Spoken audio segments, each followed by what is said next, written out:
అందరికీ నమస్కారం అండి. నేను మీ కమల్ రెడ్డిని. మన యూట్యూబ్ ఛానల్ డివైన్ బ్రెత్ ద్వారా టాపిక్ ఏంటి అని అంటే జలుబు, తలనొప్పి, దగ్గు, జ్వరం. ఇవాళ రేపట్లో ఈ ప్రాబ్లం చాలా ఎక్కువైపోయింది.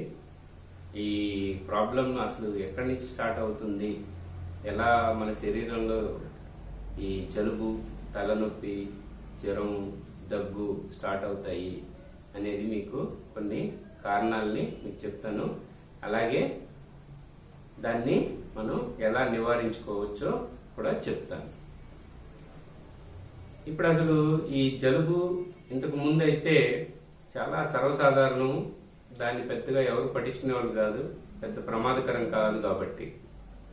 అయితే గత సంవత్సరం నుంచి అది చాలా పెద్ద ప్రమాదకరంగా మారినట్టుగా అనిపిస్తుంది.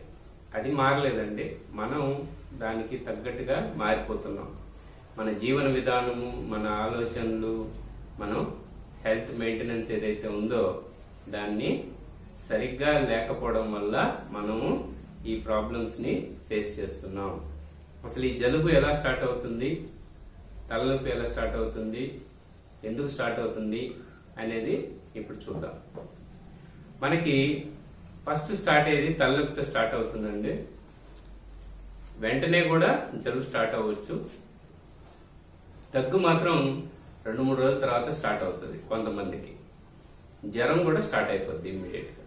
ఇది ఎలా స్టార్ట్ అవుతుంది అని అంటే మన ఆలోచనలు ఎక్కువైపోయినప్పుడు తలలో వేడి బాగా పెరుగుతుందండి, లేదా మన వాతావరణ ప్రభావం వల్ల మన తలలో వేడి బాగా పెరుగుతుందండి. ఆ వేడి వల్ల మన బ్రెయిన్ సెల్స్ డ్యామేజ్ అవుతాయి. ఆ డ్యామేజ్ కాకుండా ఉండడానికి కోసం మన బ్రెయిన్ ఏం చేస్తుంది అని అంటే ఒక ఆక్సిజన్ తీసుకొని 2 హైడ్రోజన్ మాలిక్యూల్స్ తీసుకొని దాన్ని వాటర్ కింద మారుస్తుంది. వేడంటే ఇంకొకటి లేదండి, H+ అయాన్స్. ఈ 2 H+ అయాన్లు ఒక ఆక్సిజన్ కలిసి వాటర్ మాలిక్యూల్ కింద మారిపోతుంది. ఇలా మారిపోయిన వాటర్ ఏదైతే ఉందో అది తలలో నరాలలో చేరిపోతుంది. ఎప్పుడైతే తలలో నరాలలో చేరిపోతుందో అది మనకి హెడేక్ కింద మారిపోతుంది, తలనొప్పి స్టార్ట్ అయిపోతుంది. ఈ వాటర్ ఎక్కువైపోయింది అని అంటే అది ముక్కు ద్వారా, కళ్ళ ద్వారా బయటకు వస్తుంటుంది. ఎప్పుడైతే ఈ వేడి ఎక్కువయ్యి ఇలా ముక్కులోంచి నీళ్లు కారడం, కళ్ళల్లోంచి నీళ్లు కారడం స్టార్ట్ అవుతాయో అప్పుడు మనం దాన్ని తలనొప్పి, జలుబు అంటాం. అయితే మన శరీర గుణం ఏంటి అని అంటే ఎక్కడైనా సరే నీళ్ళు ఎక్కువైతే అక్కడ వైరస్, బ్యాక్టీరియా పెరిగేదానికి అవకాశం ఉందండి. జీవం ఎప్పుడు ఉంటుంది అని అంటే నీరు ఉన్న దగ్గర జీవం ఉంటుంది. అదే వేడి ఉన్న దగ్గర జీవి ఉండలేదండి, చనిపోతుంది. సో టెంపరేచరు, నీళ్లు, ఇవి 2 మేజర్ రోల్ ప్లే చేస్తాయి. నీళ్లు ఏదైతే తయారైనాయో వాటి వల్ల కళ్ళల్లో, ముక్కులోంచి కారడము, దాంట్లో వచ్చి ఈ వైరస్లు పెరగడం స్టార్ట్ అవుతుంది. అలాగే రెండో కారణం ఏంటి అంటే భయం అండి. ఎప్పుడైతే మనం భయపడ్డామో అప్పుడు ఏమవుతుంది అని అంటే మన శరీరంలో ఉన్న అడ్రినల్ గ్లాండ్ కొంచెం వీక్ అవుతుందండి. అడ్రినల్ గ్లాండ్ వీక్ అయినప్పుడు ఏమవుతుందంటే మన బాడీలో టెంపరేచర్ని మెయింటైన్ చేసేది అడ్రినల్ గ్లాండ్ అండి. ఆ గ్లాండ్ ఎప్పుడైతే వీక్ అవుతుందో బాడీ టెంపరేచర్లో తేడాలు వచ్చేస్తాయి. ముఖ్యంగా ఇది డైరెక్ట్గా వచ్చి స్ప్లీన్ని ఎఫెక్ట్ చేస్తుంది. స్ప్లీన్ ఎప్పుడైతే ఎఫెక్ట్ అవుతుందో మన జీర్ణ వ్యవస్థ ఎఫెక్ట్ అవుతుంది. లివరు, గాల్ బ్లాడరు, తర్వాత స్టమక్, బైల్ జ్యూసెస్ ఇవన్నీ కూడా సరిగ్గా ప్రొడ్యూస్ కావు. కడుపులో జఠరాగ్ని తగ్గిపోతుంది, వేడి తగ్గిపోతుంది, డైజెషన్ కెపాసిటీ తగ్గిపోతుంది. అలా భయపడినప్పుడు మన స్టమక్ సిస్టమ్ డౌన్ అయిపోతుంది. ఎప్పుడైతే స్టమక్ సిస్టమ్ డౌన్ అవుతుందో మనం తినే ఆహారాన్ని అది జీర్ణించుకోలేదు. అది జీర్ణించుకోకపోవడం వల్ల మ్యూకస్ తయారవుతుంది. అలా అక్కడి నుంచి మ్యూకస్ తయారవుతుంది. ఇక మూడోది ఏంటి అని అంటే మన శరీరం మీద చంద్రుడి ప్రభావం. చంద్రుడి ప్రభావం మన మీద, తర్వాత శరీరం మీద, అలాగే సముద్రం మీద అంటే నీటి మీద చంద్రుడి ప్రభావం చాలా ఎక్కువ ఉంటుందండి. పౌర్ణమి రోజు, అమావాస్య రోజు ఇలా రకరకాలుగా మూన్ సైకిల్ని బట్టి మన శరీరంలో నీరు పెరగడము తగ్గడం జరుగుతూ ఉంటుంది. అలాగే సముద్రంలో కూడా నీరు పెరగడం తగ్గడం జరుగుతూ ఉంటుంది. సో ఈ నీరు పెరుగుదల తగ్గుదలని బేస్ చేసుకొని మనం తినే ఆహారాన్ని జాగ్రత్తగా తీసుకోవాలి. కొన్ని కమ్యూనిటీస్లో ఏంటి అని అంటే ఉపవాసాలు చేస్తారు.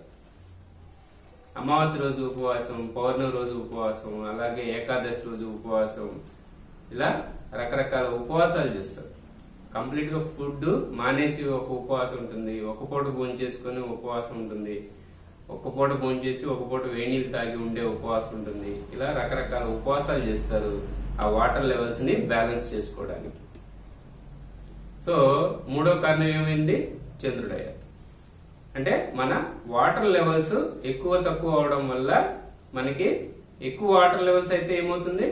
జీవి పెరగడం స్టార్ట్ అవుతుంది, అంటే వైరస్ పెరగడం స్టార్ట్ అవుతుంది. ఈ వాటర్ ఎక్కువైపోవడం వల్ల ముక్కులోంచి కళ్ళల్లోంచి నీళ్ళు కారడమే కాకుండా గొంతులో కూడా ఎంటర్ అయిపోతుంది. అప్పుడు టాన్సిల్స్ ప్రాబ్లమ్స్ స్టార్ట్ అవుతాయి. అది ఎక్కువైపోతే లంగ్స్ లోకి ఎంటర్ అవుతుంది.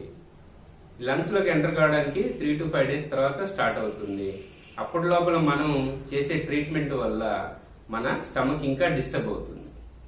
ఎప్పుడైతే డిస్టర్బ్ అవుతుంటుందో అది టెంపరేచర్ తక్కువ అవడం వల్ల మ్యూకస్ తయారవుతూ ఉంటుంది, ఫ్లమ్ తయారవుతూ ఉంటుంది. ఆ ఫ్లమ్ వెళ్ళి లంగ్స్ లో చేరుతుంటుంది.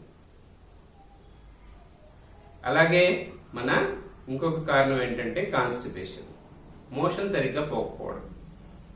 ఈ మోషన్ సరిగ్గా పోకపోవడం వల్ల కూడా మన స్టమక్ డౌన్ అయిపోతుంది.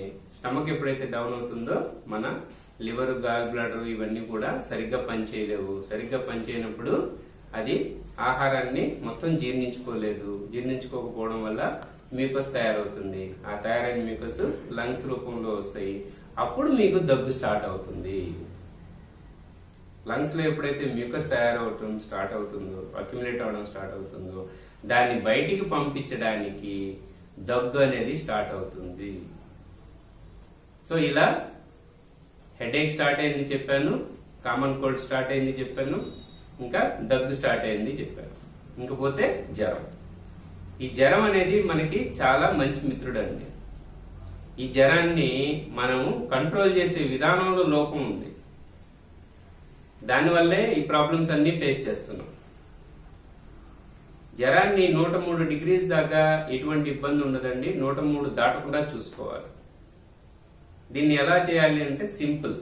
మన బ్లాంకెట్ వేసుకొని మొత్తం కప్పేసుకొని ఫ్యాన్ ఆపేసి ఏసీలు అలాంటివన్నీ ఆపేసేయాలండి. బాగా చెమట పట్టనిస్తే చాలండి శరీరానికి. 15 నిమిషాలు కానీ అలా చేస్తూ ఇది రిపీటెడ్ గా చేస్తూ ఉండాలి. చేస్తూ ఉంటే మీ జ్వరం కంట్రోల్లోకి వచ్చేస్తుంది న్యాచురల్ గా. ఇవన్నీ కారణాలు. ఇంకా సింపుల్ రెమెడీ ఏంటి అని అంటే మన అడ్రినల్ గ్లాండ్ ని యాక్టివేట్ చేసుకోవడము. అడ్రినల్ గ్లాండ్ ని ఎలా యాక్టివేట్ చేసుకోవాలో వీడియో ఒకటి ఉంది, దాంట్లో చూడండి. రెండోది మోషన్ ఫ్రీ అయిపోవాలి. ఇది ఎలా ఫ్రీ అవ్వాలి అని అంటే కరక్కాయ తెచ్చుకోండి. కరక్కాయ పొడి కానీ కరక్కాయ కానీ తెచ్చుకోండి. పరగడుపున ఒక స్పూన్ పొడి తాగేసి వేణీళ్ళతో తాగేసేయండి. 1-2 మోషన్స్ అయిపోతాయి, ఫ్రీ అయిపోతారు. చాలా ఈజీ అన్నమాట. తర్వాత తేలికైన ఆహారాన్ని తినండి. ఎలాంటిదంటే వేణీళ్ళు తాగడము, తర్వాత వెజిటబుల్ జ్యూస్ తాగడము, తర్వాత ఫ్రూట్ జ్యూస్ తాగడం. ఇవన్నీ కలిపి ఒకేసారి తాగకూడదండి, దానికి టైం ఇవ్వాలి.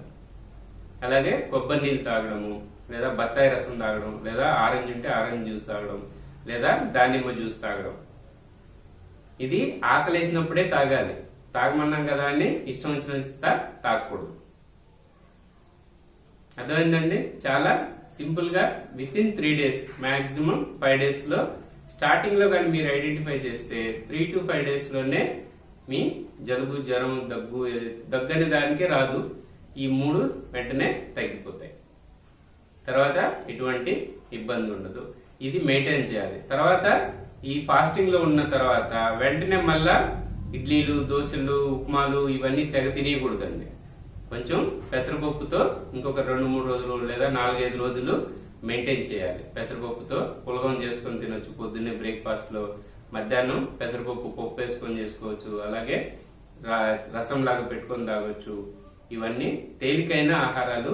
కూరగాయల అన్నం తినొచ్చు. ఇలా తేలికైన ఆహారాలు కొద్ది రోజులు తింటే ఇంకొక 4-5 రోజులు మొత్తం కలిపి నీట్ గా మీరు యాక్టివ్ అయిపోతారండి. అలాగే జ్వరానికి మీకు చెప్పాను కదండి, అది పాటించండి. ఓకేనండి. Thank you very much. మా ఇన్ఫర్మేషన్ మీకు నచ్చితే తప్పకుండా లైక్ చేయండి. అలాగే మన ఫ్రెండ్స్ కి, రిలేటివ్స్ కి, ఫ్యామిలీ మెంబర్స్ అందరికి కూడా షేర్ చేయండి. మా ఛానల్ని తప్పకుండా సబ్స్క్రైబ్ చేసుకోండి. అలాగే పక్కనున్న గంట ఐకాన్ని తప్పకుండా క్లిక్ చేయండి. మా ఇన్ఫర్మేషన్ వీడియోస్ అన్నీ కూడా మీకు చేరుతాయి. థ్యాంక్ యూ అండి.